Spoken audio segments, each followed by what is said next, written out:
Salut Charles Elias, comment tu vas? Salut Thomas, ça va très très bien, merci pour l'invitation. Bah non, merci, merci à toi. C'est super bizarre de voir l'invité en direct. J'ai pas l'habitude. Donc pour info pour les auditeurs, hein, je suis en direct des studios Orso Média, donc dans le 17e à Paris. Et voilà, donc très très content d'accueillir Charles Elias. Pour cet épisode, on va parler d'ETF. Ça fait longtemps que j'ai pas fait un épisode sur les ETF, et là on va rentrer dans le détail d'un sujet qui est, on va dire un sous-détail des ETF, qui sont les ETF Smart Beta. Mais déjà, Charles Elias, peux-tu nous dire qui tu es, d'où tu viens, enfin que tu nous fasses une petite présentation rapide un petit peu de ton parcours et voilà, et pourquoi tu es là aujourd'hui, pourquoi tu es légitime de nous parler d'ETF aujourd'hui.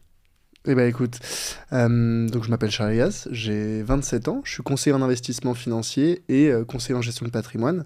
Donc ça c'est la partie on va dire sérieuse de mon activité, que j'ai mon cabinet depuis un peu plus d'un an maintenant.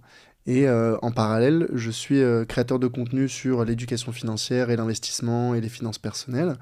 Et donc j'ai une chaîne YouTube, j'ai un podcast, Le Grand Bain. J'ai un compte LinkedIn sur lequel je publie quasiment tous les jours. Et j'ai une newsletter également. Donc je crée beaucoup de contenu autour de ces sujets d'investissement et de finances personnelles. Et je suis plus spécialisé sur la partie gestion passive, investissement passif, notamment à travers les ETF. Ma newsletter, elle est énormément axée sur la partie investissement passif. Donc l'objectif, c'est de permettre aux particuliers de construire une stratégie d'investissement qui soit adaptée à leur profil, à leurs objectifs, et qui demande moins de 5 minutes ou 10 minutes de gestion par mois.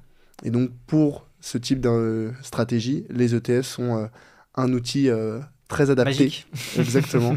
Et donc c'est pour ça que je connais plutôt bien ce type de produit, et on pourra notamment parler en détail, si tu veux, des ETF Smart Beta qui, comme tu l'as justement dit, sont une sous-catégorie des ETF.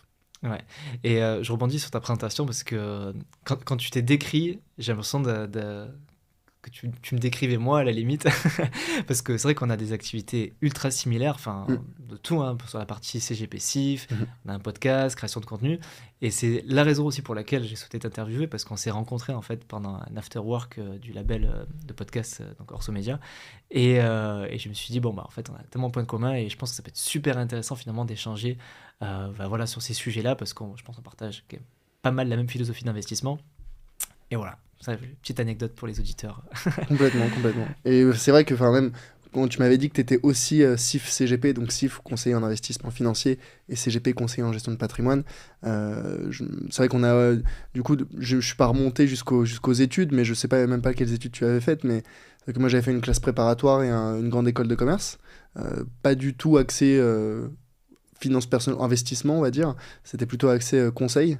Donc j'avais commencé ma carrière dans le conseil en stratégie. Donc rien ne me prédestinait initialement à aller dans la gestion de patrimoine ou l'investissement. Donc moi, c'était... je te rassure, moi encore beaucoup moins que toi. Ouais, sûrement, Moi, sûrement. ça a été un virage à 180 degrés. C'était quoi du coup que tu faisais avant C'est d'être ingénierie. ingénieur? Ingénieur. Et voilà, et puis une petite bifurcation pour la passion de l'investissement.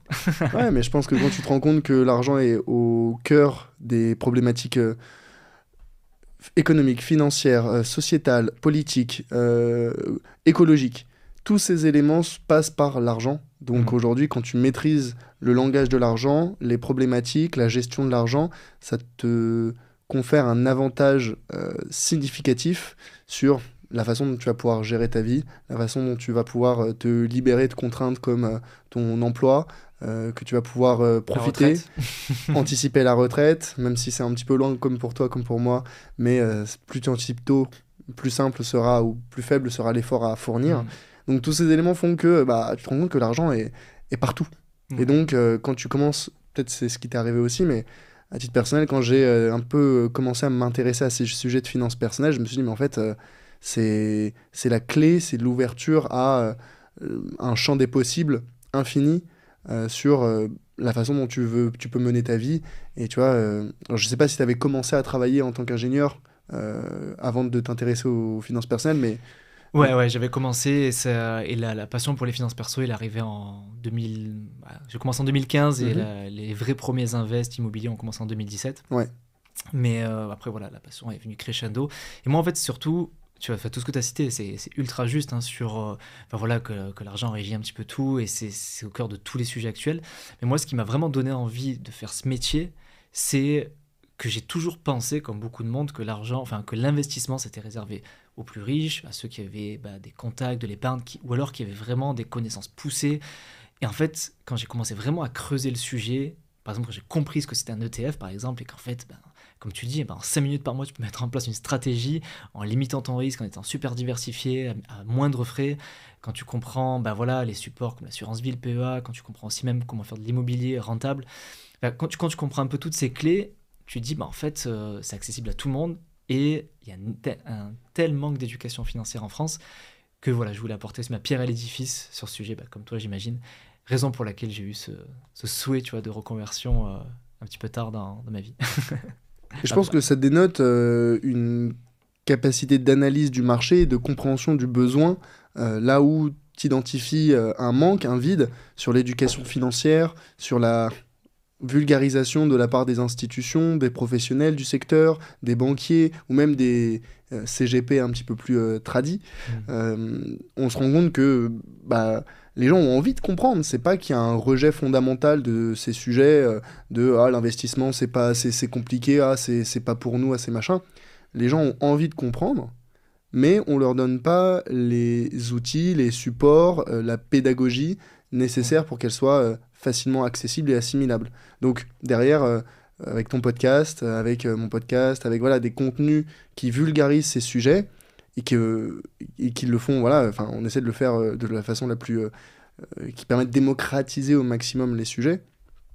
On voit bien que ça marche. Ça marche, les gens ont besoin de ça. Et donc derrière, c'est juste, t'écoutes le marché, tu te rends compte qu'il y a un besoin sur la compréhension des notions financières. C'est quoi les rendements, c'est quoi les frais, c'est quoi les contrats, c'est quoi les options aujourd'hui pour investir. Tous ces éléments-là, ça manque fondamentalement. Et en fait, quand tu les compactes et que tu les présentes de façon un petit peu sympa, ludique, les gens sont super contents. Complètement. Du coup, je te propose qu'on rentre un peu dans le vif du sujet de l'épisode. Alors, j'ai déjà fait plusieurs épisodes sur les ETF. Moi, j'ai même un programme spécifique sur les ETF. Mais l'idée, c'est que on va se mettre un petit peu au niveau de tout le monde, c'est-à-dire qu'il y en a peut-être certains qui sont avancés sur le sujet, d'autres un peu moins, même si aujourd'hui, on va quand même rentrer dans un sujet avancé des ETF, mais déjà qu'on reprenne la base. C'est quoi un ETF aujourd'hui ? Est-ce que tu peux expliquer, on va dire, assez basiquement, reprendre la base, qu'est-ce qu'un ETF ? Et ensuite peut-être citer pourquoi c'est bien, avantages, inconvénients rapides de ce produit-là. Un ETF, déjà c'est un acronyme, c'est l'acronyme de Exchange Traded Fund. Donc c'est tout simplement un fonds d'investissement. Donc c'est, pour imaginer la chose, c'est l'équivalent d'un panier d'actions. Donc c'est les actions, la bourse. Je ne sais pas si tu veux qu'on retourne à ce niveau-là d'explication. Non, peut-être pas. Ça va. je pense que les auditeurs savent ce qu'est une action. Donc un ETF, c'est tout simplement un panier d'actions. Et l'intérêt, c'est de permettre aux investisseurs, particuliers comme professionnels, de s'exposer, c'est-à-dire d'investir dans un grand nombre d'actions en une seule transaction. Un ETF, ça peut contenir des dizaines, des centaines, voire même des milliers d'actions. Donc l'intérêt premier, c'est la diversification. C'est un principe fondamental en investissement, il faut diversifier, pas mettre ses œufs dans le même panier, etc. Et donc un ETF te permet en une seule transaction d'acheter une fraction de centaines, voire de milliers d'entreprises. Donc intrinsèquement, c'est un investissement qui est diversifié. Et accessible aussi en termes de prix, t'es pas obligé d'avoir, contrairement à si t'achetais les 40 boîtes du CAC 40 où il te faut des milliers d'euros. Au final, des fois, avec quelques dizaines d'euros, tu peux être exposé à... tu peux acheter toutes ces entreprises, tout ce panier, quoi. C'est complètement accessible d'un point de vue prix de part. Donc, pour acheter des ETF, comment on fait ? Ça se fait à travers une enveloppe fiscale. Il y en a 3 principales en France. C'est le PEA, l'assurance vie et le compte titre ordinaire. Donc, on peut en ouvrir un, soit auprès de sa banque, soit auprès de courtiers en ligne, généralement. Et, c'est généralement mieux. C'est généralement mieux pour tout un tas de sujets qu'on pourra discuter si tu le veux. Mais... J'en parle très très souvent dans le podcast. Donc ils doivent déjà les connaître. Les plus fidèles savent les avantages qu'il y a au niveau des frais principalement. Exactement. Donc on ouvre une enveloppe fiscale et ensuite on peut ce qu'on appelle passer un ordre. C'est tout simplement acheter ou vendre des parts d'un ETF. Et donc, comme tu le disais, pour le CAC 40, qui est la bourse française, qui contient les 40 plus grosses sociétés françaises, en achetant une part d'un ETF CAC 40, c'est comme si on achetait une fraction des 40 entreprises du CAC 40. Donc ça, c'est le fonctionnement. Et après, les avantages, donc on disait, c'est diversifié. C'est accessible d'un point de vue prix, plus pratique que d'acheter les 40 entreprises. C'est beaucoup moins chargé en frais que la plupart des produits financiers classiques. Par exemple, si aujourd'hui ceux qui nous écoutent, ils ont peut-être une assurance vie chez leur banquier parce que voilà, c'est historique, traditionnel, c'est ouvert par les parents, que sais-je. À l'intérieur de ce contrat, il y a alors peut-être du fonds euro, qui est la partie garantie du contrat, mais il y a aussi les unités de compte. Et les unités de compte, c'est les produits risqués. Et généralement, les unités de compte sélectionnées par les banquiers, c'est des fonds de gestion actifs. Et donc, ces fonds aussi fonds d'investissement. Fonds d'investissement, exactement. Et donc, ces fonds-là, qui ont pour objectif de sélectionner les entreprises dans lesquelles investir, pour faire simple, au-delà du sujet de la performance, ces fonds-là, ils ont des frais de gestion. Donc, chaque année, tu payes, quand tu investis dans ces fonds-là, entre 2 et 2,5% par an du montant que tu as investi. À titre de comparaison, les ETF, c'est 0,3% les frais de gestion. Donc, de base, toutes choses égales par ailleurs, un ETF a 2% de frais annuels en moins qu'un fonds de gestion actif. Ce qui fait quasiment 10 fois moins cher quand même. Ce qui fait quasiment 10 fois moins cher. Et alors, on n'est pas hyper bien câblés, les êtres humains, pour projeter ce qu'on appelle les intérêts composés, les effets exponentiels de seulement 2% de frais. Mais pour se rendre compte, si on a investi 10 000 euros aujourd'hui à 0% de frais ou à 2% de frais annuels, au bout de, je crois que le calcul c'est autour de 20-25 ans peut-être, la moitié du capital, donc sur les 10 000 euros, il y a la moitié du capital avec 2% de frais qui sont partis justement dans les frais. Donc on a payé 5 000 euros de frais sur 25 ans. Donc 5 000 euros, ça peut paraître beaucoup ou peu, enfin peu importe, mais en tout cas c'est 50% du capital initialement investi. Et sur ça, moi j'aime bien ajouter que j'ai découvert, alors tu dois connaître cet outil-là, mais je pense que je vais encore le mettre en description de cet épisode, parce que j'avais fait un épisode spécial sur les frais, et c'est l'AMF qui a fait un outil de simulation de frais. Ouais, je vois très bien. Et cet outil, il est génial parce que, alors déjà c'est la légitimité de l'AMF, c'est quand même l'autorité des marchés financiers qui met cet outil à la disposition des épargnants en disant attention, voilà, vous pouvez perdre telle partie en frais. Et moi, à chaque fois, je fais la simulation auprès de mes clients en disant, voilà, aujourd'hui, avec ton assurance vie, si je compte les frais sur versement, les frais d'arbitrage, le fait que tu sois en fonds d'investissement, donc 2% au lieu de 0,2, par exemple, pour les ETF, en fait, à la fin, je sais pas moi, si on fait des exemples un peu basiques, 300 euros par mois sur 30 ans, au lieu d'avoir 500 000 euros, en fait, on a 200 000 qui partent en frais.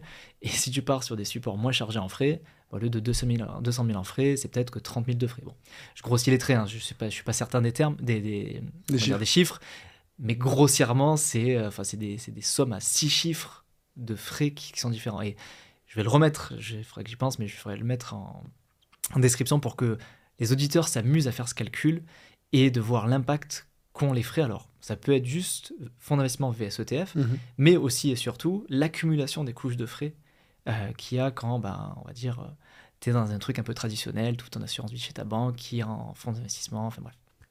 Complètement. Du coup, je t'ai coupé, je te laisse continuer. Non, mais c'est très juste, et c'est pour cette raison que ce soit dans mon activité de création de contenu ou même dans mon activité de gestion de patrimoine, je ne préconise pour s'exposer au marché financier, au marché action, que des ETF à mes clients. Là-dessus, je préconise pas, à minima, des fonds de gestion active. C'est marrant, je crois que tu es le premier CGP que je rencontre qui fait comme moi sur ça. Je n'ai jamais recommandé un fonds d'investissement à un de mes clients. C'est la nouvelle génération, on va dire. Mais oui, c'est encore une fois, c'est pas de la malhonnêteté ou de la mauvaise foi de la part des autres CGP, c'est juste que, je sais pas toi, moi j'ai suivi un Master 2 en gestion de patrimoine après mes études. Et j'ai vu les préconisations, les cours qui étaient donnés vis-à-vis de l'investissement sur les marchés financiers. Pas une seule fois, on m'a parlé d'un ETF, ou quand c'était, on en a parlé, mais c'était pour dire ça existe, mais c'est pas fait pour vous. Il faut mieux se concentrer sur les fonds de gestion actifs, parce que comme ça, vous déléguez. Le principe, c'est qu'on délègue la sélection des entreprises à un fonds qui est censé le faire mieux que nous. C'est probablement vrai, mais ce qui est implicite et non dit, c'est que ce fonds-là, il va faire moins bien que la moyenne du marché, à minima sur le long terme. Mais du moins, historiquement, les études ont prouvé que plus de 90% des fonds font moins bien sur le long terme que leur indice de référence, donc que leurs ETF. Et moi, j'ai pareil, quand j'ai fait toutes mes formations pour devenir CIF, CGP, pareil, j'étais mais vraiment halluciné de voir qu'on parlait jamais d'ETF. On parlait que de fonds d'investissement, que d'OPCVM, de SICAV, et tout, enfin sur les ça traditionnel, mais on parlait jamais d'ETF. Et ça me paraissait hallucinant parce que je me dis, en fait, tout ce que j'ai appris pour devenir CIF, bah, finalement, ne me sert pas pour conseiller. En fait, c'est ce que je conseille, c'est ce que j'ai appris par moi-même finalement. Et je trouve ça un peu... Et c'est ce qui permet d'expliquer aussi pourquoi les CGP plus traditionnels, finalement, bah, conseillent les fonds, parce qu'en fait, on leur a mis ça dans la tête depuis toujours. Et je pense, toi comme moi, qui sommes peut-être un peu plus autodidactes, alors on s'est formé de la manière aussi traditionnelle, parce que c'est réglementaire, mais vu qu'on est peut-être plus curieux, peut-être, je sais pas si c'est une question de curiosité, mais en tout cas, vu que voilà, on a creusé le sujet, je pense, en long, large, travers, et qu'on le fait aussi à titre perso, pas toi, mais moi, je sais qu'à titre perso, je suis aussi investisseur d'ETF, hein, sinon je le conseillerais pas, je pense. Bah, ça nous permet d'avoir peut-être un spectre plus large sur le conseil, et pas forcément de se cantonner à ce qu'il y a dans les formations qui sont peut-être un peu plus à l'ancienne, quoi. Complètement, et je pense qu'il y a 2 types de profils parmi les CGP qui préconisent en priorité des fonds de gestion actifs. On va plutôt avoir ceux qui font ce type de préconisation par méconnaissance ou... Ils sont pas à l'aise avec les produits, peut-être qu'ils les connaissent moins bien que les fonds. Oui, voilà, en fait, c'est méconnaissance des mécanismes et des mécaniques qui régissent le marché aujourd'hui, dont on a parlé à l'instant avec, sur le long terme, les fonds de gestion font moins bien que la moyenne du marché, donc reproduire la performance moyenne du marché, c'est la façon la plus efficace d'investir. Pour reproduire la performance moyenne, c'est via des ETF. Et ça, c'est en plus sans compter les 2 points de frais en moins. Donc, l'ensemble de ces facteurs font que investir via des ETF, c'est la façon, historiquement prouvée, comme étant la façon la plus efficace pour investir en bourse. Donc, les faits sont là. Donc maintenant, une fois que les faits sont là, on peut avoir 2 avis sur ceux qui ne préconisent pas cette stratégie. Premier avis, ils connaissent pas. Donc on peut pas leur en vouloir, on leur a pas expliqué. Là-dessus, ils vont pas réinventer l'eau chaude, très bien. Bon, on pourrait éventuellement leur reprocher de pas s'être formés aux nouvelles méthodes, pas s'y être intéressés. C'est quand même censé être leur métier. Moi, je trouve quand même qu'un CGP qui connaît pas un ETF, c'est quand même... Alors, ils connaissent, mais ils peuvent ne pas connaître les études. Et pas connaître les études qui montrent que c'est plus efficace que les fonds actifs. Donc, premier avis. Bon. Et j'ai envie de dire, ces gens-là, on peut pas leur en vouloir. L'autre catégorie qui est un petit peu plus dérangeante, c'est ceux qui préconisent les fonds actifs, non pas par méconnaissance, mais parce qu'ils savent que les ETF, c'est plus efficace, mais parce que, on l'a expliqué juste avant, c'est très peu rémunérateur pour les intermédiaires, ceux qui les préconisent. Pourquoi ? On l'a expliqué, les ETF, ça a 0,3% de frais contre 2,5% en moyenne pour les fonds actifs. Ces frais, c'est pas pour rémunérer le bon Dieu, hein. C'est pour rémunérer les intermédiaires qui préconisent ces produits. Parce qu'ils sont rétrocommissionnés. Exactement, c'est les rétrocommissions. Donc, si les rétrocommissions elles sont de 0,3, moi je suis CGP, je préconise un des ETF, je vais pas toucher grand-chose dessus, voire même rien du tout chez certains courtiers. Donc, si jamais je suis CGP, on peut me dire « Ah, les ETF, c'est beaucoup mieux. » Très bien, mais moi derrière, je vais pas pouvoir manger à la fin du mois, ou payer mon loyer. Et donc, je vais plutôt préconiser des fonds actifs parce que ça rémunère plus. Et donc ça, encore une fois, est-ce qu'on peut leur en vouloir ? Je pense pas non plus. En soi, c'est pas de l'arnaque, mais après, tu dis c'est dommageable. Moi, c'est une des raisons aussi pour laquelle on pourra parler du côté indépendant, non indépendant aussi vis-à-vis de ça. Une des raisons aussi pour lesquelles moi j'ai choisi l'indépendance du conseil, pour ça, c'est justement pour pas être biaisé par le conseil et pas conseiller à mon client quelque chose qui va me rapporter plus à moi, et disant en pensant en fait voilà, moi si j'étais à sa place, qu'est-ce que je ferais, quoi.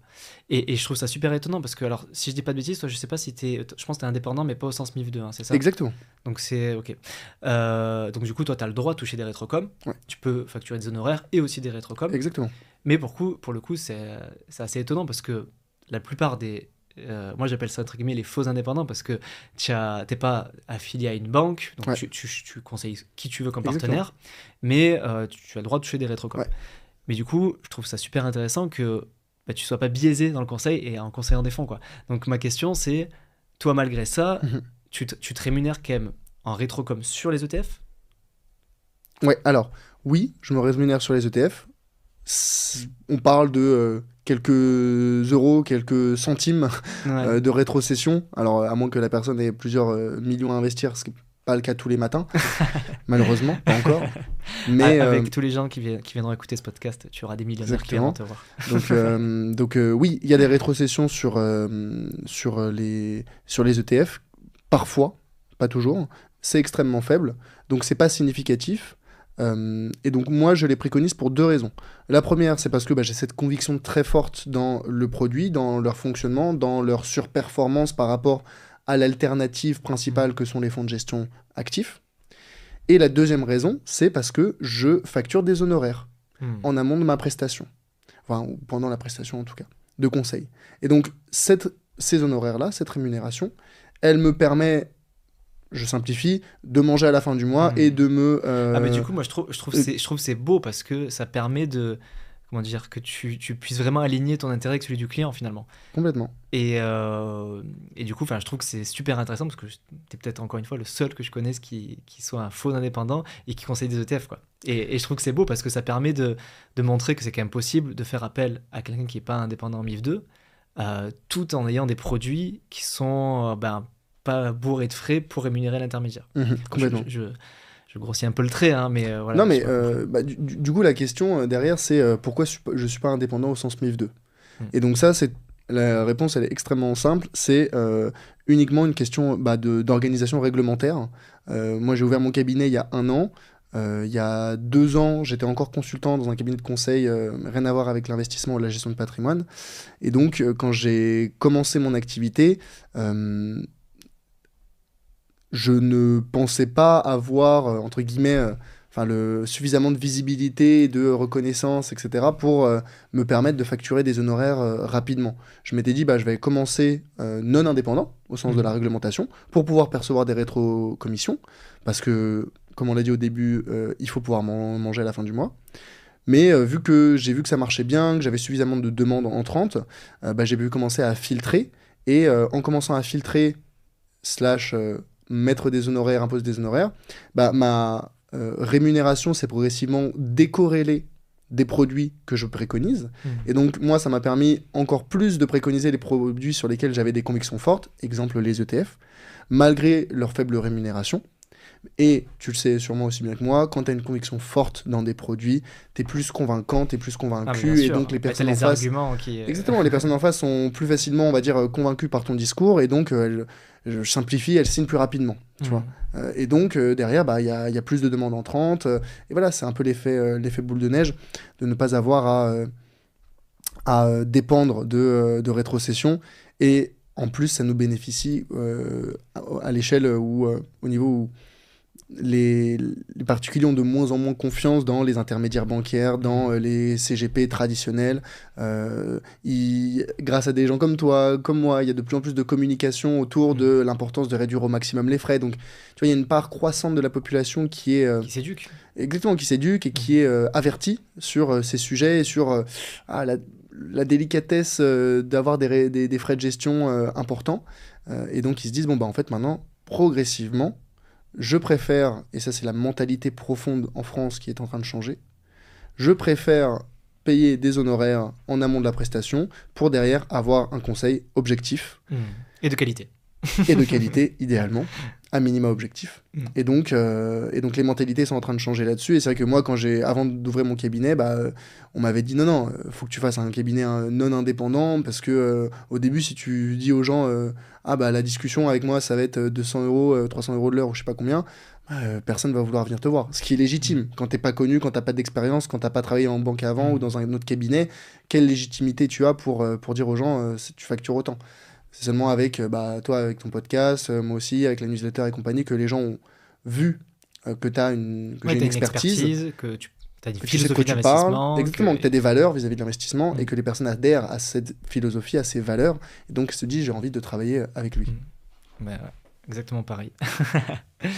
Je te propose qu'on recentre un petit peu le sujet sur les ETF. Donc on a parlé des ETF indiciels, des ETF au sens large. Mais justement, je parle d'ETF indiciels. Est-ce que on va peut-être décrypter quels sont les types d'ETF. Donc tu peux peut-être définir qu'est-ce qu'un ETF indiciel et qu'ensuite tu définisses qu'est-ce qu'un ETF Smart Beta. Et puis ensuite on va creuser un peu qu'est-ce que le Smart Beta et pourquoi ça peut être intéressant ou pas. C'est vrai qu'on a un petit peu dérivé en dehors des ETF, mais tu vois, mais c'est important que les. Enfin, moi c'est vraiment, enfin, quelque chose. C'est ma mission aujourd'hui. Chaque fois que j'ai un rendez-vous, un appel découverte, je m'efforce à répéter ça, tout ça, l'importance, voilà, d'aligner le conseil avec les convictions, avec le fait d'avoir moins de frais, avec l'indépendance, la non-indépendance. Bref, donc je pense que c'est important. Mais surtout, c'est important qu'on soit deux CGP à l'expliquer, à échanger. Enfin, Ouais. J'espère en tout cas que les auditeurs apprécieront. Mais je te propose qu'on Recentre sur les allez, ETF. ouais. Et donc, alors, pour reprendre où on avait laissé le fil, c'était les avantages des ETF. On disait c'est diversifié, c'est peu chargé en frais. Il y avait aussi un critère important dont on n'avait pas parlé, c'était le système d'auto-nettoyage. Et donc là, de quoi on parle? Le panier, il est composé, il a une certaine composition. Exemple, un ETF CAC 40, il y a les 40 entreprises du CAC 40. Très bien. Cette composition, elle évolue avec le temps. Pourquoi? Parce que la vie, il y a des entreprises qui périclitent, il y a des entreprises qui s'élèvent, et donc à mesure que certaines entreprises finissent par, on va dire, sans dire mourir, mais on va dire leur performance s'amenuise, elles vont être sorties de l'indice, du panier, pour être remplacées par une nouvelle plus performante. Ce travail d'auto-nettoyage, il permet d'optimiser constamment la composition du panier. Donc ça, c'est hyper important parce que c'est pas l'investisseur particulier qui s'en occupe de ce travail, c'est fait par l'émetteur de l'ETF, donc c'est d'ailleurs c'est ce qui justifie en partie les 0,3% en moyenne de frais de gestion. Et donc, ce travail-là, il est fondamental parce que imagine que tu n'es pas un ETF, mais que tu aies les 40 lignes du CAC 40 dans ton portefeuille. Donc déjà, tu l'as dit tout à l'heure, c'est hyper lourd en frais de transaction.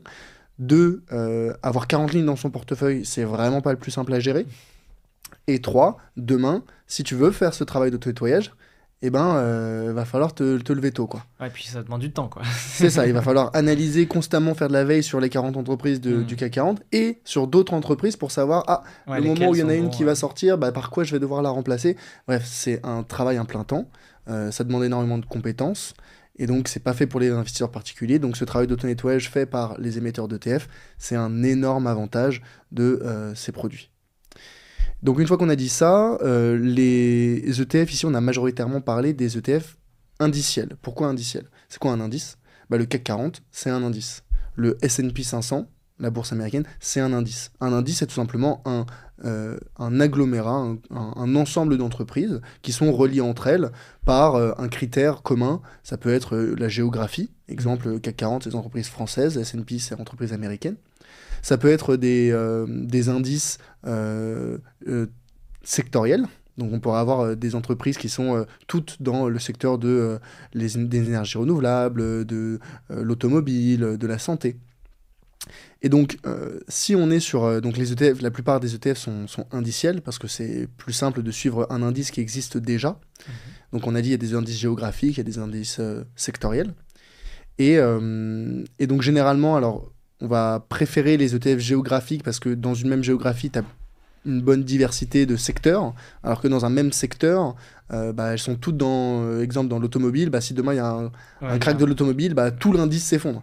Alors que quand tu prends un ETF S&P 500 sur les États-Unis, la probabilité que tous les États-Unis s'effondrent, c'est quand même un peu plus faible que juste le secteur de l'automobile. Tu as une diversification sectorielle, alors que quand tu as un ETF sectoriel, tu n'as exposé qu'à un secteur. Donc, moi, je considère souvent que c'est un peu un pari, en fait, sur un secteur en particulier, donc d'où le risque. Donc, tu peux faire mieux que le marché, mais tu peux aussi faire beaucoup moins bien, quoi.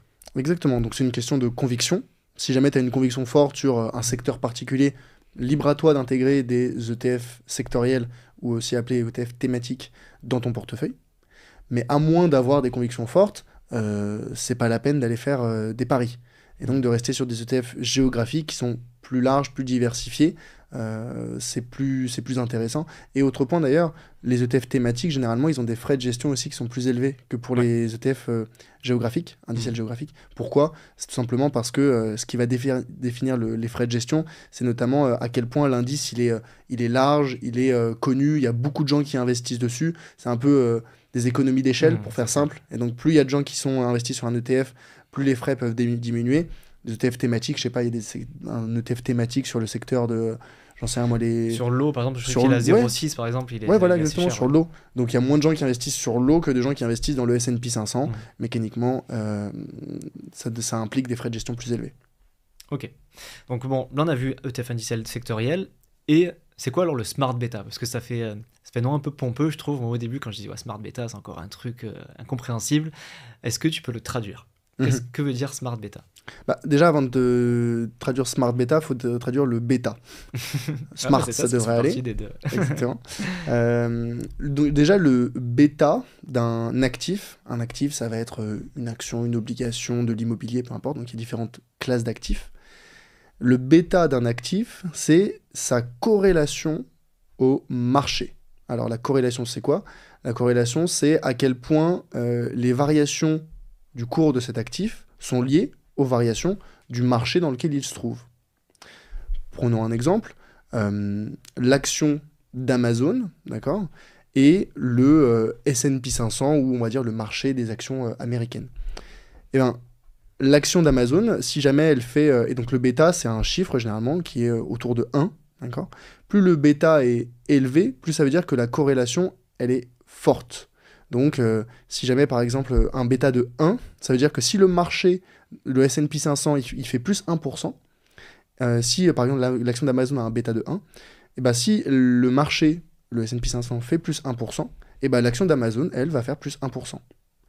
Si le bêta il est de moins 1, et ben si le marché dans son ensemble il fait plus 1%, l'action d'Amazon, elle va faire moins 1%. Donc on voit un petit peu le lien entre si le bêta est de 2, si le marché il fait plus 1%, bah, l'action d'Amazon elle va faire plus 2%. Donc on voit le lien, le bêta c'est la corrélation au marché. Et donc l'idée du smart bêta, c'est que, déjà pour comprendre l'intérêt du smart bêta, il faut comprendre comment sont construits les ETF indiciels classiques. Généralement, la plupart des ETF, ils sont pondérés par capitalisation boursière. Ça veut dire que plus une entreprise dans l'indice a une capitalisation boursière élevée, plus son poids dans l'indice va être élevé. Donc, par exemple, aujourd'hui, si tu prends les plus grosses entreprises au monde, dans les GAFAM, Google, Amazon, Facebook, etc., bah, elles ont une capitalisation boursière si élevée qui fait que, par exemple, je sais pas, Microsoft, bah, c'est une entreprise sur les 500 du S&P 500. Pourtant, à elle toute seule, je crois qu'elle pèse, je sais plus, 5% ou 6% de l'indice. Donc, la plupart des ETF sont pondérés. Donc, c'est de se dire, bon, bah, le raisonnement, ok, si c'est une grosse entreprise, eh ben, on doit lui donner plus de poids. Grosse entreprise dans le sens, elle a une grosse capitalisation. Ça, c'est le raisonnement de 95% des ETF. Le smart beta, il va se dire, bah, la capitalisation boursière, c'est bien, mais en fait, ça va juste permettre de reproduire, on va dire, la moyenne du marché, la tendance du marché. Ce qui est le but, ce qui est l'objectif initial des ETF, donc c'est très bien.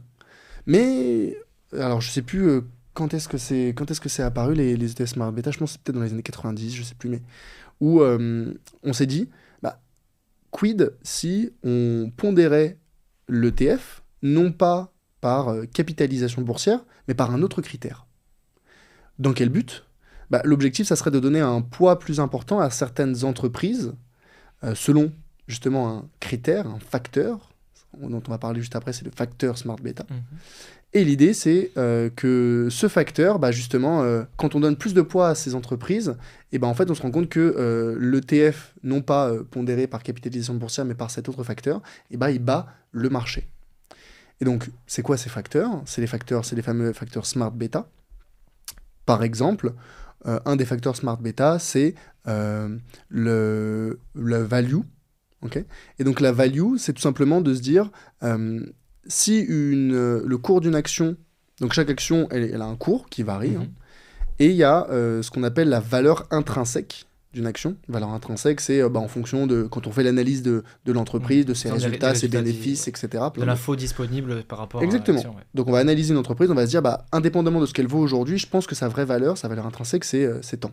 Et ensuite, on va comparer les deux. Et on va se dire, ah bah, le cours, là, il est bien inférieur à sa valeur intrinsèque. Et le principe fondamental en investissement, c'est de dire qu'on a ce qu'on appelle le retour à la moyenne, c'est-à-dire sur le long terme, le cours d'une action va toujours varier autour de, tendre vers sa valeur intrinsèque. Donc, on se dit, bah attends, cette entreprise-là, elle est valorisée à 50, sa valeur intrinsèque, c'est 100, ah bah, j'ai la conviction, entre guillemets, j'ai une conviction assez forte que elle est sous-valorisée. Elle est sous-valorisée, donc faudrait que je lui donne plus de poids dans mon panier, parce que je sens qu'elle va vachement bien progresser. Donc ça, c'est un exemple de facteur smart beta. Donc ça veut dire que l'ETF, finalement, je prends l'exemple de l'ETF S&P 500, parce que c'est un des plus connus, on peut avoir un ETF S&P 500 value, ce qui fait que dedans, tu vas avoir ça va être pondéré par value, c'est-à-dire on va garder les meilleures entreprises qui cochent ce critère value, quoi. C'est ça, tu mets on va dire une note value à chaque entreprise en se disant elle est vachement survalorisée.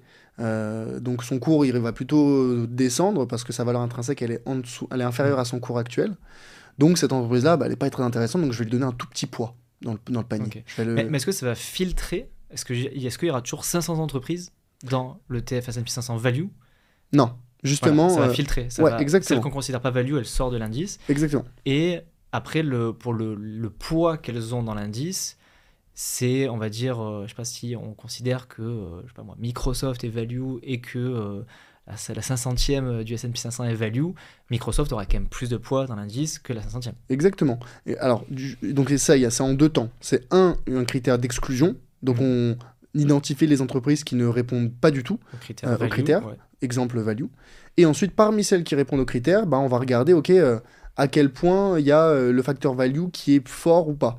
Tu vois, si jamais le cours actuel il est à 99 et la valeur intrinsèque c'est 100, oui, ça va probablement augmenter, mais pas d'énorme. Alors que si le cours actuel il est à 50 et que la valeur intrinsèque c'est 100, là tu dis cette entreprise-là, il faut mettre les pushés double dessus. D'accord. Et tu peux nous dire un peu les autres critères qui existent? Donc là, on a pris l'exemple du value. Alors, pour info, je pense que pas mal de gens le savent, mais value, c'est la fameuse stratégie de Warren Buffett, celle qu'il a utilisée pendant très longtemps, acheter des entreprises décotées pour ce fameux retour à la moyenne. Et donc, on peut avoir un ETF finalement, donc un ETF indiciel initial, mais auquel on va ajouter le filtre value pour avoir uniquement que les entreprises qui cochent ce critère-là. Mais il y a d'autres critères. Il n'y a pas que value. Et il y en a 6, si je ne dis pas de bêtises, de critères. Alors, je ne sais pas si tu as les 6 en tête. On peut essayer de se les retrouver ensemble. Mais est-ce que tu peux en citer d'autres pour donner un peu d'autres exemples de ETF Smart Beta qu'on pourrait choisir? Alors, de tête, il y a également, donc on a dit value, il y a la growth, donc c'est la croissance. Ouais. On a ce qu'on appelle le momentum. On pourra les définir après si tu veux. On a la quality. On a le yield. C'est le rendement des dividendes. On en a 5 là. Qu'est-ce que j'ai oublié ? Volatilité. Et la volatility. Ouais, c'est le dernier. Exactement. Donc ça, c'est les 6. Donc on a dit value, c'est les entreprises décotées. On va leur donner plus de poids. Growth, croissance, c'est celles qui ont des perspectives de croissance élevées. Donc ça, c'était très à la mode dans les années 2010, entre 2010 et 2020. Pourquoi ? Parce que les boîtes de tech, tous les GAFAM ont connu leur âge d'or à ce moment-là, et toutes les entreprises de tech par construction elles ont des cash flows dégueulasses en début de vie et négatifs, elles ont des dettes énormes, mais derrière l'objectif de croissance il est exponentiel, donc on va leur dire celle-ci j'ai une forte conviction, je pense qu'elle va exploser à l'avenir. Donc ça c'est la growth, la croissance. On a le momentum.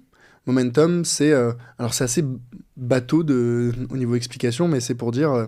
c'est l'action à la mode, un peu, non ? C'est un peu à la mode, c'est ça. C'est celle qui a une tendance, on va dire, haussière. Alors après, je sais plus le délai, je crois que c'est sur les 6 derniers mois que c'est calculé, non ? Oui, je sais plus, c'est 6, 12...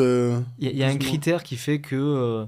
de mémoire, le critère de momentum, c'est calculé sur un certain délai, mais plutôt court terme, où en gros, quand l'action, en ce moment par exemple, Nvidia, je pense qu'elle est dans un momentum plutôt intéressante.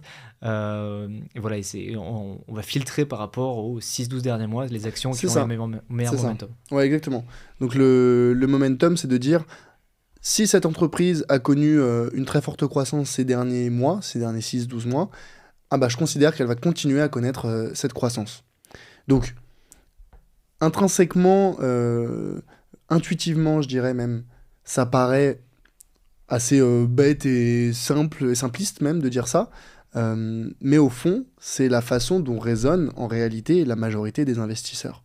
Parce que qu'est-ce qui se passe ? La majorité des investisseurs, ils vont pas regarder les cours d'il y a 5 ans, 10 ans, 15 ans.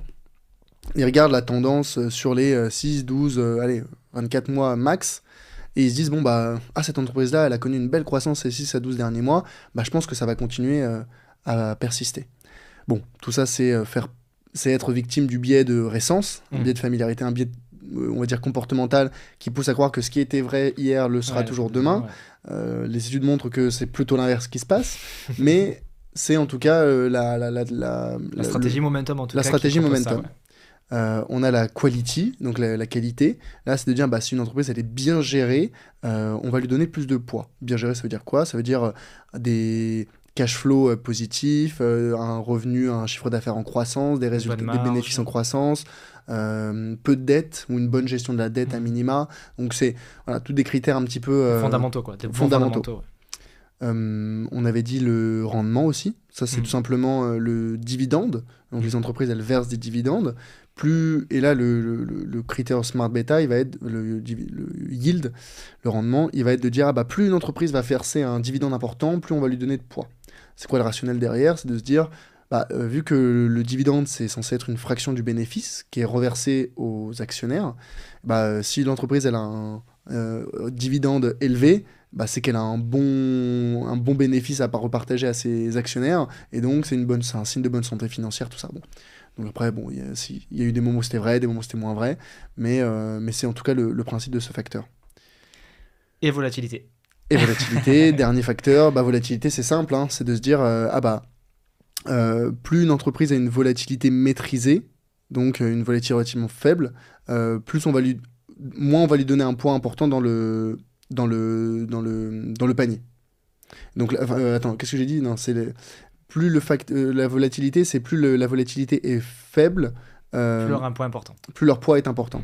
Parce qu'on cherche justement, l'intérêt du Smart Beta volatilité, c'est justement de maîtriser le risque. C'est ça, d'avoir un risque plus faible, du moins une volatilité plus faible. Donc on va dégager tous celles qui font les montagnes russes, quoi, en gros. C'est ça. Et donc donc un peu les différents facteurs. Et donc pourquoi ETF Smart Beta? Donc parce que justement on se dit on va pas faire la pondération classique par capitalisation, mais en plus de poids selon ces différents critères. Et donc il existe, alors tu as donné le S&P 500, les Smart Beta les plus connus, parce que déjà par construction un ETF Smart Beta c'est un pari. Pour limiter le risque associé à ce pari, on va plutôt chercher des ETF très très larges pour déjà faire encore moins de paris sur la géographie ou le secteur. Ce que j'allais dire, ça a quand même l'avantage, je trouve le Smart Beta, pour moi, c'est en termes de risque, je trouve que c'est à mi-chemin entre l'indiciel et le sectoriel. Parce que, l'indiciel, t'es diversifié géographiquement, après, ça dépend quel indice tu prends aussi, mais on va prendre l'indice monde pour faire plus simple. L'indice monde, t'es diversifié géographiquement et sectoriellement. Avec un indice sectoriel monde, tu seras diversifié géographiquement, mais tu seras sur le même secteur. Alors qu'avec un ETF Smart Beta, tu es encore diversifié géographiquement et encore sectoriellement. C'est juste que tu vas miser sur un facteur, mais pas un secteur. Tu mises sur un facteur. Donc c'est pour ça que, je sais pas ce que tu en penses, c'est ouvert au débat, mais moi je trouve que c'est entre les deux en termes de risque, c'est moins risqué que sectoriel, mais plus risqué que indiciel. Je sais pas si c'est plus risqué ou moins risqué, mais en tout cas...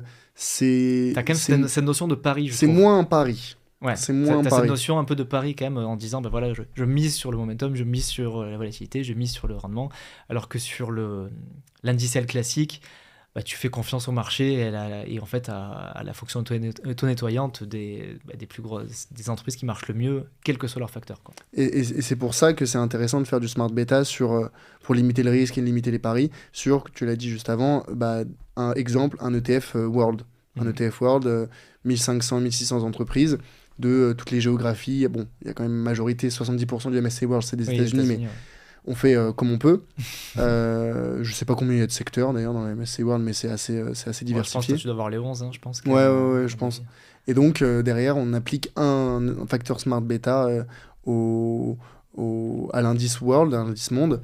Pour comparaison, alors je suis pas certain du chiffre précis, mais de tête, alors le MSCI World classique, c'est par exemple 1500 entreprises, alors que le MSCI World Momentum, je crois que c'est 500. Donc il y a quand même une grosse exclusion qui est faite en amont. Ok. Tant qu'on en parle, peut-être un moment aussi de discuter de ça, est-ce que les filtres ESG, c'est considéré comme du Smart Beta ou c'est plutôt sectoriel? Est-ce que tu sais ça? Alors, c'est pas considéré comme du Smart Beta. Moi, j'ai l'impression que ça en est, mais ça ne rentre pas dans les 6 critères. Enfin, tu vois, dans les 6 critères classiques. J'ai jamais vu ça, mais je me pose la question parce que c'est un peu le même principe finalement. Tu mets un filtre. Complètement. Mais tu vois, ça rentre pas dans les critères, donc je me pose la question. Bon, alors, creuser, tu vois. Mais... en fait, non, mais je pense que pour le coup, c'est clair comme réponse. Hein. Ça fait pas partie des facteurs Smart Beta, donc c'est pas un ETF Smart Beta, ou c'est des ETF Smart Beta. Les critères, les facteurs Smart Beta, on les a mentionnés juste avant. Maintenant qu'on a dit ça, d'un point de vue construction d'un ETF ESG ou d'un indice ESG, c'est exactement le principe. C'est le même principe, c'est ça. Hein, là où on a donné plus de poids aux entreprises qui ont une value, tu vois, qui sont value, bah là, on donne plus de poids aux entreprises qui ont des critères ESG développés. Et surtout qu'on a filtré celles qui ne respectaient pas les critères, finalement. Ouais, donc c'est le même principe. C'est la même construction. Par construction, c'est le même fonctionnement. Le même concept, ok. Peut-être que bientôt, ça va être un nouveau facteur, hein, ça va être officiel, on ne sait pas. Ouais. Enfin, du moins, ça tend dans ce sens. Et on en a parlé un peu en off juste avant, justement, des ETF Amundi qui ont changé récemment. J'en ai fait un épisode spécial, justement. Et bon, je ne sais pas, toi, ce que tu en penses. Est-ce que toi, à titre perso, tu étais exposé à ces ETF Amundi qui ont changé Est-ce que, pour info, comment toi, tu as réagi vis-à-vis de ça avoir un peu ton avis là-dessus. Est-ce que tu as changé de stratégie? Est-ce que tu as continué? Est-ce que tu étais d'accord avec ça? Qu'est-ce que tu en as pensé, toi, de ce changement? Alors, c'est peut-être bien de rappeler rapidement les changements. Ouais, dis, parce que c'est vrai pas tout le monde a écouté l'épisode sur les ETF Amundi, donc je te laisse le rappeler. Qu'est-ce qui a changé? Pour faire simple, Amundi, qui est un des deux gros émetteurs en France, alors ça y a eu une fusion récemment, mais on a Amundi, les ETF d'Amundi, et on a les ETF de Lyxor. Bon, il y a la BNP aussi également, mais pour faire simple, c'est un peu les trois gros acteurs sur le marché en France. Et donc, c'est eux qui créent les ETF qu'on achète, et les ETF, ils les construisent un peu comme ils le veulent. Récemment, donc on parle, alors récemment, je ne sais pas quand sortira l'épisode, mais c'était en septembre. Fin septembre, ouais. Voilà, septembre 2023.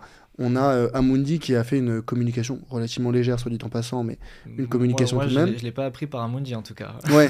Moi, je l'ai appris en regardant des commentaires YouTube. Hein. Ouais, sûrement. Mais ils ont modifié certains ETF qui existaient déjà pour leur appliquer justement un filtre ESG. Donc pour être exact, ils ont changé l'indice de référence. Donc ils avaient par exemple un ETF S&P 500 qui suivait le S&P 500. Et donc maintenant, cet ETF, il a été changé, ou en tout cas l'indice de référence, c'était plus le S&P 500, c'était un indice S&P 500 ESG, donc avec des critères ESG, des critères d'exclusion, etc. Bon, sur le principe, fondamentalement, j'ai pas d'avis sur le sujet de l'ESG ou non. Je pense que c'est un peu propre à chacun. Ça, c'est subjectif complètement. C'est complètement subjectif de dire moi j'ai conviction forte ou pas. Ça dépend clairement de la sensibilité extra-financière de chacun. Et je pense que, comme tu dis, il n'y a pas de bonne ou de mauvaise réponse là-dessus. Quoi. La seule réponse objective qu'on peut avoir, c'est en regardant les performances de ces dernières années, parce qu'avant il n'y avait quasiment pas de ESG dans les d'ETF ESG. Il y en a depuis les années 2010-2015. Donc c'est très récent à l'échelle des marchés financiers. Et donc le recul dessus, il est encore un peu faible. Il est faible. Les tendances aujourd'hui, c'est que c'est à l'air de légèrement surperformer, donc de mieux performer que les ETF classiques ou les indices classiques. Mais encore une fois, il n'y a pas assez de recul pour dire que c'est une tendance de fond historique qui perdurera. Donc le fait de changer un indice pour un autre, enfin similaire mais en ESG, j'ai pas d'avis particulier là-dessus. Là où il y a des impacts plus objectifs, plus factuels, c'est sur les frais de gestion et 2, la diversification. Les frais de gestion, on l'a dit, associés à ces ETF, les frais sont généralement très bas, autour de 0,2, 0,3, etc. De par cette modification de l'indice de référence, Amundi a ajusté les frais de gestion pour les augmenter en moyenne de 0,10% par an. Donc, sur 0,2, j'ai envie de dire, c'est 50% de plus. Mais ça, c'est pour ça que c'est marrant. Enfin, c'est marrant.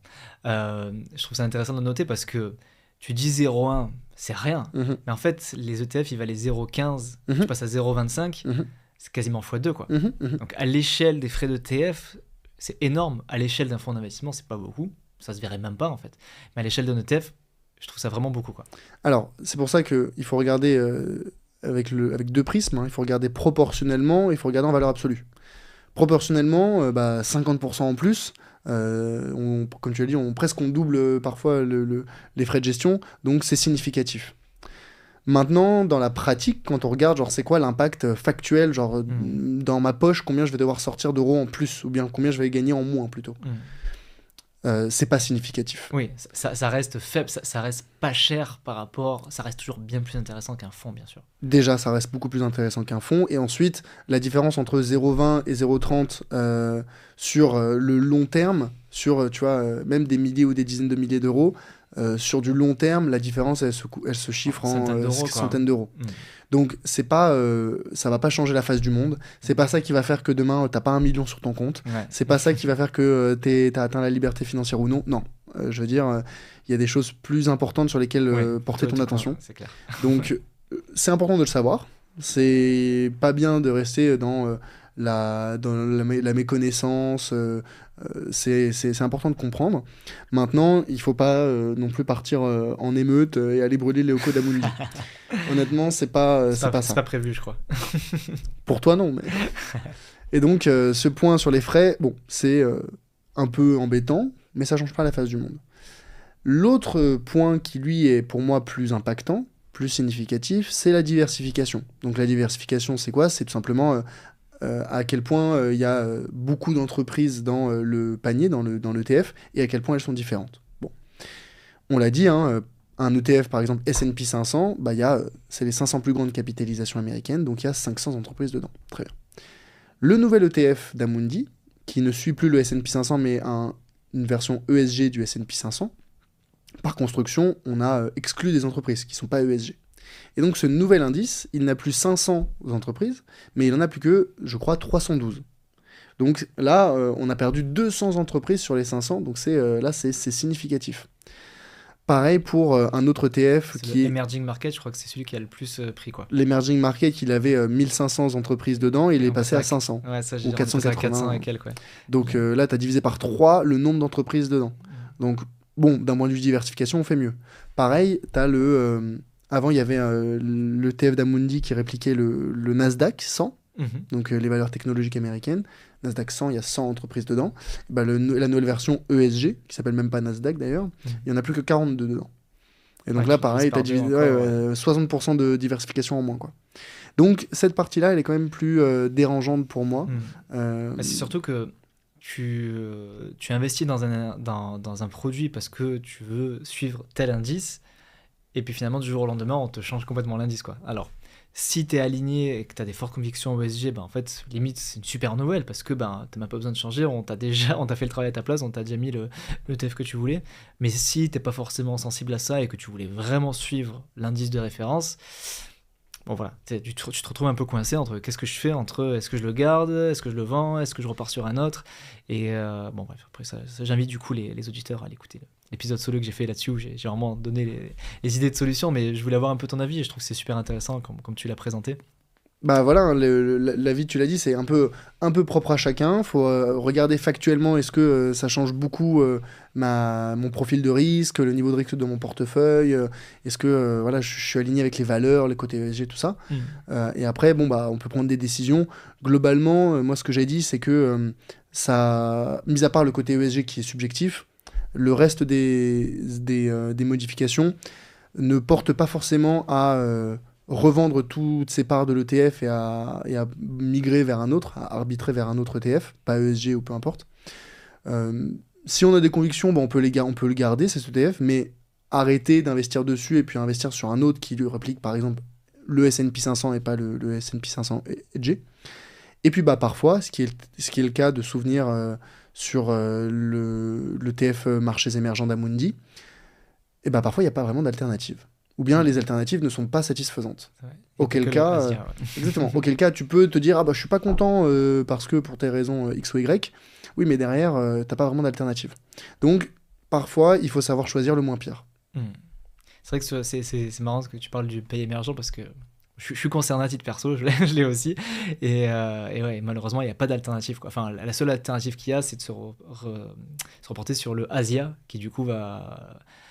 on va dire en non ESG avec des frais faibles, en tout cas, avec les frais à 0,20 en tout cas, t'as que celui-là, quoi. Et du coup, t'es plus exposé à l'Amérique latine, au Moyen-Orient, enfin bref, t'es beaucoup moins diversifié que sur l'emerging market classique. Donc c'est vrai qu'il y a ce vrai choix à faire, et comme tu dis, après, choisir le moins pire entre les deux, quoi, entre ce que tu veux. Alors, de souvenir, il y a peut-être aussi une autre alternative qui est l'ETF de l'Ixor, qui lui réplique le marché, l'indice Emerging Market, mais de souvenir, encore une fois, les frais de gestion sont de 0,55. Oui, c'est ça. Il existe, mais ils sont à 0,55. Donc, Voilà. tu as des frais qui sont multipliés par 3. Là, Exactement, c'est 3 plus de frais. Bon, pour un indice finalement un peu différent. Avec très peu d'encours aussi de mémoire. L'encours est plus faible. Donc voilà, mis bout à bout, les alternatives à cet ETF modifié de la part d'Amundi ne sont pas satisfaisantes. Bottom line, tu restes dessus, quoi. Ouais. Ok, cher Elias, encore une petite question avant de te poser l'ultime question. C'est que sur les smart beta, alors je te demanderai pas les chiffres parce que je pense que tu les as pas en tête, mais est-ce qu'on peut considérer ou espérer, ou est-ce que historiquement les ETF smart beta ont fait mieux que les ETF indiciels? Est-ce que tu as des idées par exemple de critères, tu vois, que tu saurais qui auraient fait mieux historiquement que les ETF indiciels classiques? Ouais. C'est vrai qu'une fois qu'on a expliqué le fonctionnement des ETF Smart Beta, on a rien parler de la perf, quoi. Exactement. Est-ce que c'est bien? Est-ce que ça rapporte ou pas? On est là pour la moula. Les performances des ETF Smart Beta, elles sont analysées, mais depuis relativement peu de temps. Pourquoi? Parce que finalement, avant, c'était un peu des critères, soit c'était pas connu du tout, soit c'était un peu des secrets des investisseurs professionnels, des institutionnels. Et donc finalement, le recul qu'on a aujourd'hui sur la performance des ETF Smart Beta, elle est assez limitée. Je dis ça, j'ai par exemple en tête un graphique qui compare la performance du MSCI World Classic avec les ETF World des différents facteurs bêta, Smart Beta. Et ce graphique, il datait de, je crois, 2015. Enfin, la performance remontait jusqu'à 2015. Donc c'est très très peu. C'est très très peu. Maintenant qu'on a dit ça, les facteurs qui, depuis 2015, surperformaient, sur les 6, il y en avait 2. On avait le momentum et on avait, si je dis pas de bêtises, le quality, la qualité. C'est les 2 facteurs Smart Beta qui, ces dernières années, surperformaient l'indice classique. Par définition, par construction, on ne sait pas si ça continuera à surperformer à l'avenir. Là, pour le coup, surtout quand c'est des sujets de paris comme des Smart Beta, l'adage les performances passées ne préjugent pas des performances futures, c'est encore plus vrai. C'est clair. Voilà. Donc, surtout sur ce type de exactement. produit, ouais. Exactement. Donc, pour te répondre, les Smart Beta, il y a des décennies, j'avais vu aussi qu'avant, c'était plutôt... Il y avait sur le dividende, ça avait bien marché pendant un moment, puis parfois, c'était la volatilité, puis parfois, c'est que la qualité. Alors là, ces dernières années, c'est le momentum et la qualité. Est-ce que ça continuera à l'être? On ne sait pas. On ne sait pas. Alors, et aussi, peut-être ce qui est intéressant, c'est de combien ça surperforme. Parce que, certes, on prend un risque supplémentaire, enfin, on a une diversification réduite. Ce qui est intéressant de remarquer, c'est 2 choses. La première, c'est que, on l'a dit, donc la diversification est réduite. Pour le momentum, on passe de 1500 entreprises à 500 entreprises. Donc, c'est significatif. Pour autant, la volatilité associée à l'ETF Smart Beta, elle a été égale, voire même légèrement inférieure à la volatilité du MSCI World classique. Donc on pourrait se dire que ça devrait être l'inverse, on a moins d'entreprises, donc c'est plus concentré, donc il devrait y avoir plus de volatilité. Les études ont montré que non, et je parle même pas du Smart Beta Volatility. Oui, forcément, c'est son objectif. Ouais. Mais non, on a vu que ça a été plus performant. Alors là où un MSCI World depuis 2015, je sais pas, il avait dû faire peut-être 9%, du quality ou du momentum a fait plutôt 11 ou 11,5%. Donc c'est quand même significatif. Et en plus, la volatilité associée n'était pas plus élevée, elle était même parfois légèrement inférieure. Donc finalement, on a une meilleure performance et une volatilité plus faible, ce qui crée un couple rendement-risque plus intéressant. Donc on pourrait se dire, c'est la martingale. C'est bon, et on y va tous, on met tapis dessus. Exactement, on fait tapis. Non, parce qu'on le redit, c'est un pari et que les facteurs Smart Beta qui ont bien fonctionné ces dernières années pourraient être ceux qui fonctionnent le moins bien dans les années, décennies qui viennent. Donc c'est jamais la même chose, c'est pour ça que le Smart Beta, ça se rapproche presque plus de la gestion active que de la gestion passive. C'est de la gestion passive parce qu'on utilise des ETF, c'est de la gestion active parce que ça reste un pari. Ok. Et du coup, est-ce que tu penses que ça peut être pertinent du coup de le coupler à une stratégie plus passive, on va dire d'indiciel, j'en sais rien, moi, quelqu'un qui prend un MSCI World son PEA, est-ce qu'il y aurait un intérêt à le coupler avec un MSCI World Momentum par exemple, ou éventuellement de le mettre sur son assurance vie s'il est dispo? Est-ce que c'est des choses toi que tu recommandes des fois à tes clients? Alors bien sûr, en fonction du profil de risque, hein, je sais que tu ne donneras jamais les mêmes conseils à tout le monde, mais est-ce que tu penses que ça peut être une stratégie intéressante de coupler ces deux-là? Complètement, complètement. Pourquoi? Parce que on fait un pari, encore une fois, mais c'est une question de conviction personnelle. Alors ça, les ETF Smart Data présentent tous les avantages qu'on a pu mentionner plus tôt des ETF. Donc déjà, de base, ça reste des produits, on va dire, bien ficelés. Mhm. Même si les frais de gestion associés sont un peu plus élevés, mais globalement, ça reste faible. Donc c'est des produits qui sont bien, qui sont intéressants d'un point de vue construction. Et ensuite, si jamais on est un profil, on a un investisseur qui cherche justement à prendre un peu plus de risques, parce qu'on veut chercher un peu plus de rendement, les ETF Smart Beta sont une bonne façon de prendre un petit peu plus de risques pour aller chercher un peu plus de rendement. Parce que, encore une fois, c'est des paris, se dit, j'ai confiance ou j'ai une conviction dans le momentum, dans la quality, dans les dividendes, peu importe. Mais derrière, je veux pas non plus prendre les risques associés au stock picking, prendre les risques associés au market timing.